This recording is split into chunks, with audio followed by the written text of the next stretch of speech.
Dear Lisa, I had a vulnerable narcissist for a mother. I am still taking care of her today. I am so angry at her, and I can't seem to let go. I am 47 years old, not married, have no children, and I can't seem to move on with my life. Can you help me? So it's not uncommon for me to actually receive letters like this from daughters who are really angry about being raised by a narcissistic mom. Women who have had vulnerable narcissists as moms, what's happened is they haven't had a strong female role model that they can lean on.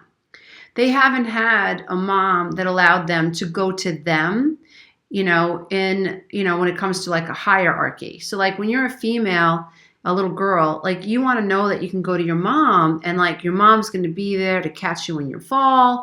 Your mom's going to have this wisdom. Your mom's going to be able to explain things to you, right? So there's this safety factor. There's this sense of unity. There's this sense of like protection. There's a sense of knowing that mom has my back, right? So you feel safe. But when you have a vulnerable narcissist for a mom and you're dealing with somebody who really is disinterested, which is vulnerable narcissists are really not interested in what you have to say. They're interested in what they have to say, and they want to make sure that you hear what they have to say, right? They interrupt conversations, they grab conversations, they redirect the conversations to what they think. In their head, their superior or their needs are more important than your needs. And so when you have that type of a mom, what's happening is you as the daughter never feel like your needs are good enough. Your needs never trump mom's needs, right? So no matter what you feel, you're talking about rejection and abandonment over and over and over and over. So, and this is an ongoing basis. This is your reality. It could be, you're sick, but mom's sicker. It could be, you're having some trouble at school and mom has to trump that and tell you that, well, you never had it as hard as I did, or she tells you that you're exaggerating, or she makes it about her, about how your troubles at school are now affecting her. When you are the daughter of a vulnerable narcissistic mom, you feel abandoned and you're angry about that. And what happens, I think, is that below the anger is tremendous sadness because you have felt abandoned and no one has ever been there for you. You watch other girls grow up and you notice the girls who seem to have strong relationships with their mom, and you resent that or you're saddened by that. And you may hold on to this idea that one day, this phantasmical thinking, one day mom is actually going to see me. Mom is actually going to connect with me, right? And what you notice is that time after time after time, when you're in a situation where you need to be catered to, you need to be taken care of, it doesn't happen. It doesn't happen. Mom is unable to fully be 100% there for you. It's just not going to happen. And you're angry because that is not your fault, that these are her issues. And you're struggling with how have you and why do you continue to abandon me, right? And then it comes to a point, and this happens to all of us at one point or another, or many of us, certainly in my age group, I'm 54. And, now like, for instance, women in my category or sons in my category, what we realize is that our parents are aging. And it becomes a really difficult emotional, psychological, financial situation we find ourselves in because we may have been abused by our parents who suddenly just expect us to take care of them. This YouTuber wrote in and says she is a vulnerable narcissist for a mom and she's still taking care of her today. So she's angry. How could she not be angry? She's 47 years old. She doesn't have a family of her own. She doesn't have any children, and she's angry. And mom is still expecting her daughter to take care of her, right? And that can be, that can cause a daughter to be highly, highly resentful. And personally, I just think it makes total sense. We don't want to get stuck in the danger zone of resentment, anger, and rage. The whole purpose of being born, I think, is to evolve our soul and to transcend energies that are keeping us stuck and preventing us from experiencing abundance in our lifetime. And certainly resentment and anger are going to keep us stuck. So the question becomes, what do we do about these feelings? What do I do about being angry that my mother was never there for me? What do I do about being angry that now she expects me to be there for her? What do we do about having a mom who can't take care of herself and just expects me to be there for her? What do I do with this ongoing anger that I have and this guilt that I feel because I'm so angry at this woman? What am I supposed to do with all of this, right?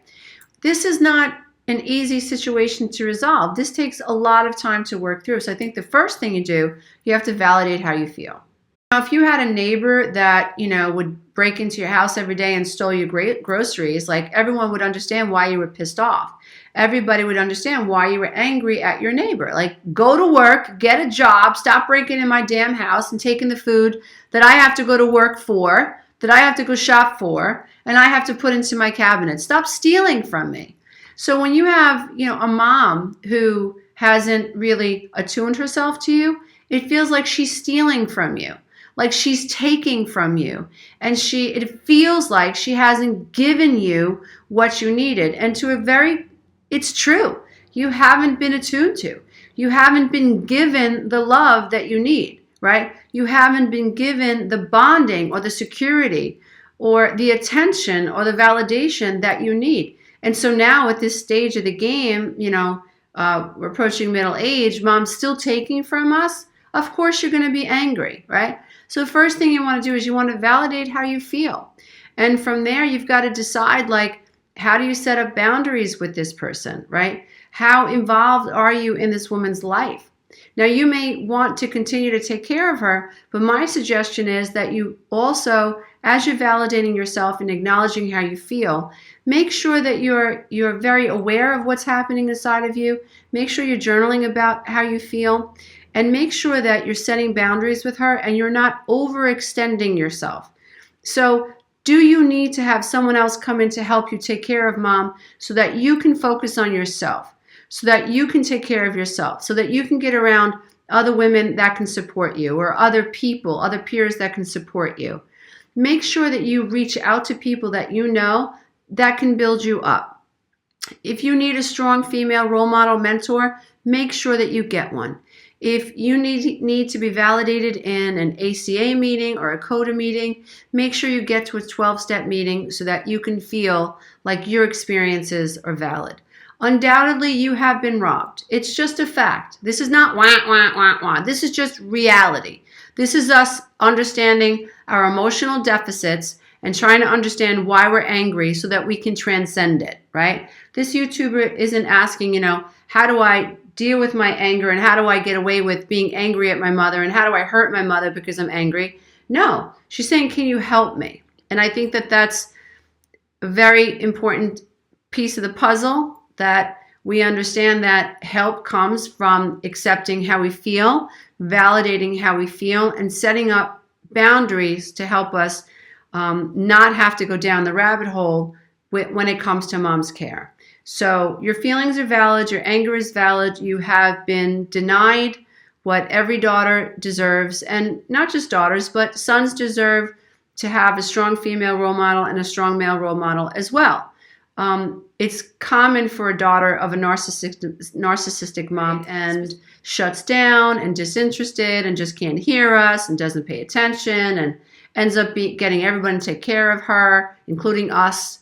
It's normal to feel angry and to be resentful because it's a continued state, a perpetual state of abandonment. But you got to kick yourself off that Ferris wheel. Otherwise, you're going to stay on it.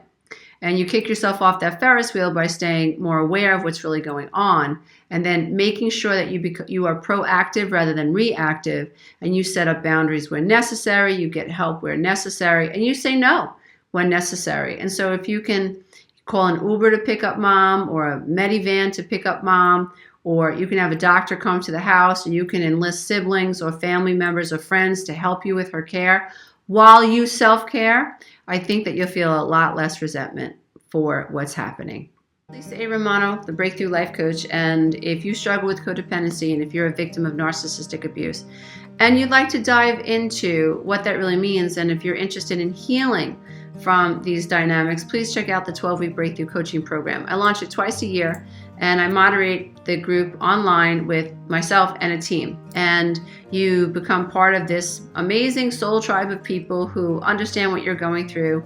And the online support is just incredible. Members helping members. Science is proving that when you are in a group of people who understand what you're going through, this really does help speed up your recovery. It helps you feel seen. It helps you feel validated. So these groups are incredible, and lifelong relationships take place once you meet somebody inside these groups. We've had people meet up in all different parts of the world. It's just so cool.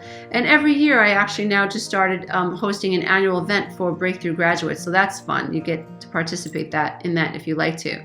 Again, I host this class online twice a year. I hope you check it out at www.lisaaromano.com. And if you'd like to know any more information about it, just reach out. I hold a Facebook live stream every Saturday morning at 9 a.m. and they answer your questions specific to what's happening in the groups. And you get to keep the class for a minimum of 3 years. Don't forget to click subscription and subscribe and click the notification bell, because every month we pick a winner to participate in the Breakthrough Warrior membership site, and that's a year-long membership. If you'd like to listen to one of my 6 books for free, you can do that below by clicking on one of the links in the description box. Bye everybody, until next time.